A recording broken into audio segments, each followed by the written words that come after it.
And as all perfect bad guys, they think they're the good guy, right? Until they go bad. And these guys found a, what the hell is the name of it? They found this prehistoric, kind of like a saber-tooth, kind of, but more like a wolf. And they were trying to come up with this genetically modified soldier formula. And in the end, the guy did it on himself as a last resort because they were going to shut him down.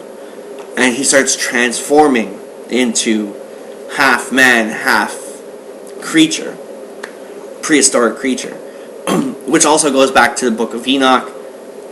I'm actually writing something about that for Stephen right now, about in, I think Matthew 24:32 or something like that, where it says, in the last days, as in the day of Noah, it will be in the last days of man, referencing to like all the Anunnaki and Nephilim and stuff like that. So you meet the bad guy, and he just doesn't give a fuck. He's just like ripping people's heads off, everything, you know? So then the police go to find this one guy, and that guy refers them to the hunter guy. Then they go to the hunter's house, and he's telling them what's up with all the photography, all the photos they took of all the dead bodies. He can kind of figure out what's going on. And they're all freaked out because of the wolf. They don't like the wolf. They don't want to be in the same room as the wolf.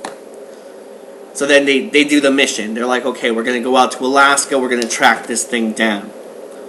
And the last page, the last page I read, the last sentence was something like, Hunter installs his Bowie.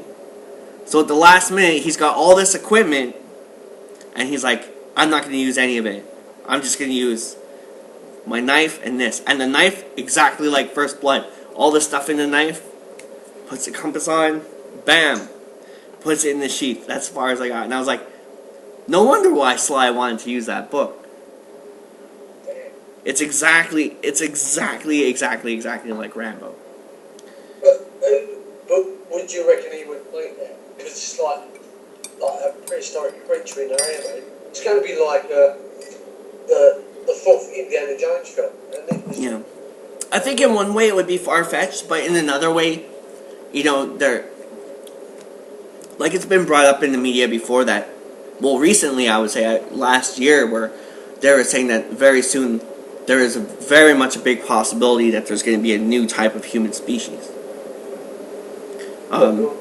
You can already have 3-parent children. You can already choose your baby's eye color, choose, you know, like custom babies, pretty much. Yeah. It's been something that they've been working on for a long time. And of course it falls into the biblical reference. So that would be a big hot topic for Rambo. That would be like Rambo versus the Illuminati, you know, like I would want to see that. Does it exist? Does the Illuminati exist, or is it just a lot of hearsay? Exactly. But it's a pretty good take, you know, like I'm like maybe 40 pages in, and wow, I had to stop because I had to go back and finish the other review. But yeah, I can't wait to jump back on that. Like, I can't wait. Because Rambo's character's supposed to die in the next film. Yeah, they've been bringing that up a lot. A lot of interviews, Sly said that, you know, it's time to go. They said that he was supposed to kill Rocky on Rocky 5, he never did. So he made, what, Rocky Balboa. Yeah. Yeah, like, the way Rambo should have ended was in number 4. They shouldn't make another one, they should leave it as it is. But yeah. He wants to kill him off, which is going to be a bit sad, you know what I mean? Yeah. Well, when I was talking to Matthew Marsden, schoolboy from Rambo 4, yeah. he was saying that he was supposed to take over in Rambo 4. He was going to be the next Rambo. And there's a lot of clues in Rambo 4 that point to Schoolboy taking over. Like the knife, Schoolboy's knife. I would think the watch, because I'm pretty sure that watch he's got on is the watch from Rambo 3. That's just my take on it, but I'm pretty sure. Also, if you watch the documentary for Rambo 4, they say that at the end, you know, like the 50 caliber gun, Yeah. Sly was originally supposed to pick that up and run around. So it was supposed to be like the rescue scene from when Rambo rescues the POWs when he's running around shooting everybody. It was supposed to be like that. And they said he could hold it, but when he would fire it, it would throw him back, you know? Right, that's right. Yeah. That would have been good instead of standing there.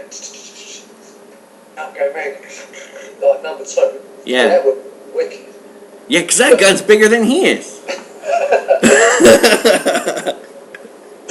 Because he said he gave everything he could in that film, and now he's like completely like shattered on that film. But if he gave everything he did in Rambo 4, why is he making the Expendables? I think he's doing better on the Expendables.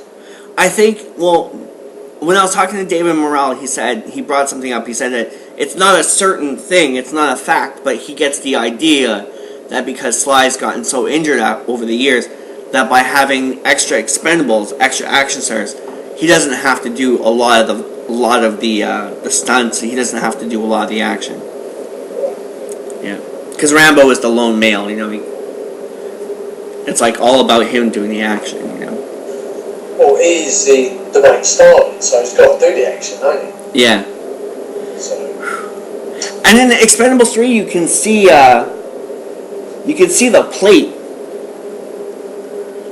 Like you can under his skin, you know, you can see that bump where they installed that plate into his spine. Yeah, no, because my mate Stone Cold broke his neck.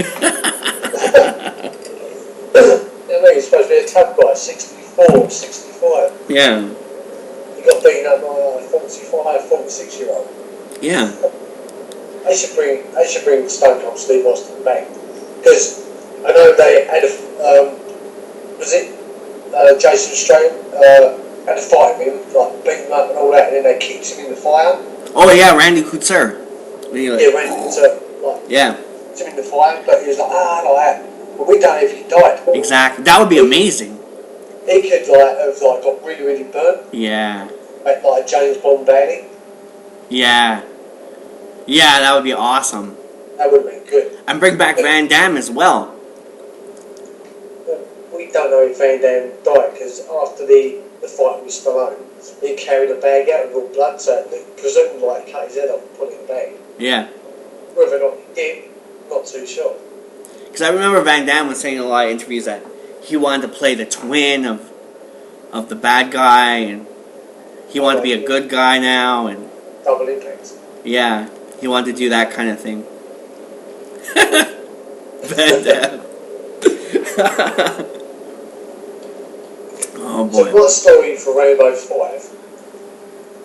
If I was making Rambo 5, my plot of the story would be he would have gone back in his house where he travelled down that farm. He would have met his dad who abused him. And the place where he's gone back is the first town of Rambo 1. Ah. So basically, he's gone back to town. So basically, that farmhouse, just say the town's there, and he's gone back and he lives there, and he's gone back into town to try and like mix with the community. But he stumbles across Teasel again. Teasel now is in a wheelchair. He's at the bar. And he recognises him from Rambo 1 when he shot him and he put him in the chair. And he tries to hunt him down to get revenge on Rambo for putting him in a wheelchair. But now he's got like a few sons. Sons after Rambo for what he did to his dad back in number 1.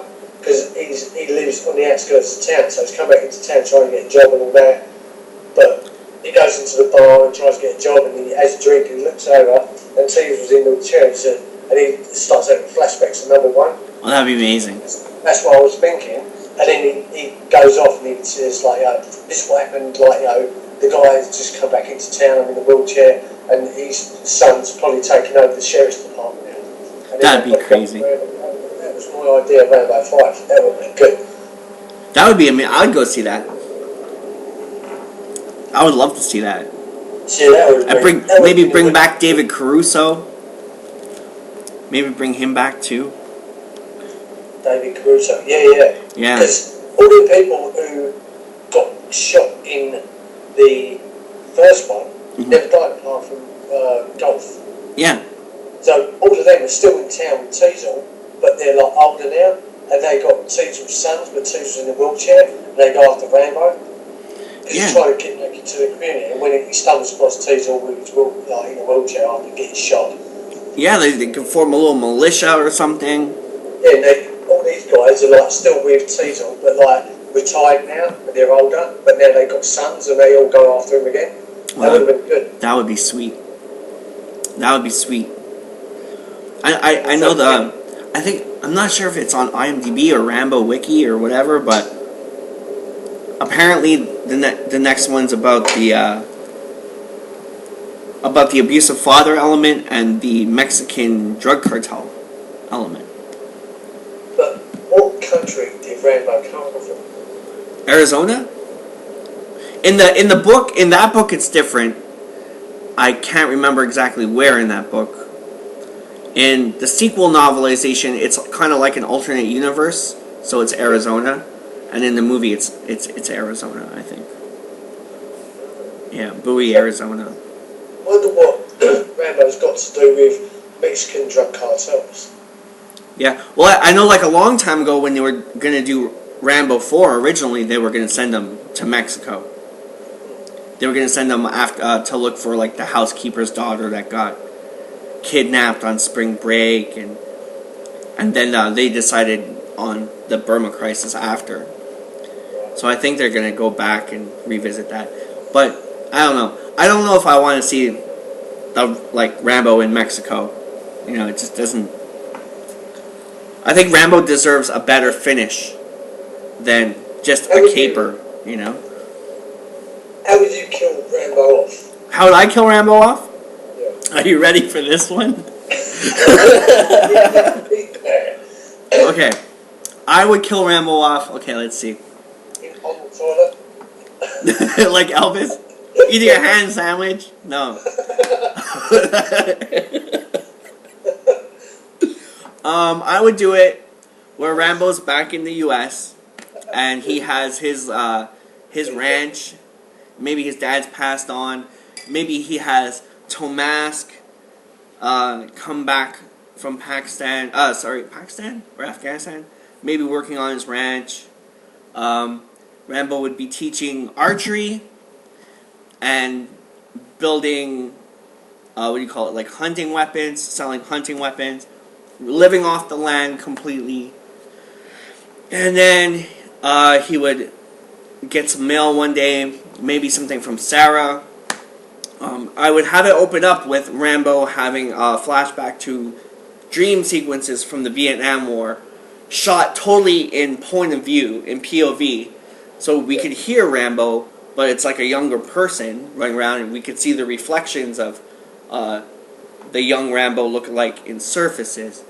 And Rambo wakes up, and then he would go over to the, still in the POV shot, walking through the house, goes to the mirror, and then you get a look at all the scars, and, you know, Rambo versus the Ghost of War, kind of back to the haunting elements of the war, which, you know, it would deal a lot with coming full circle and bringing back all the other elements.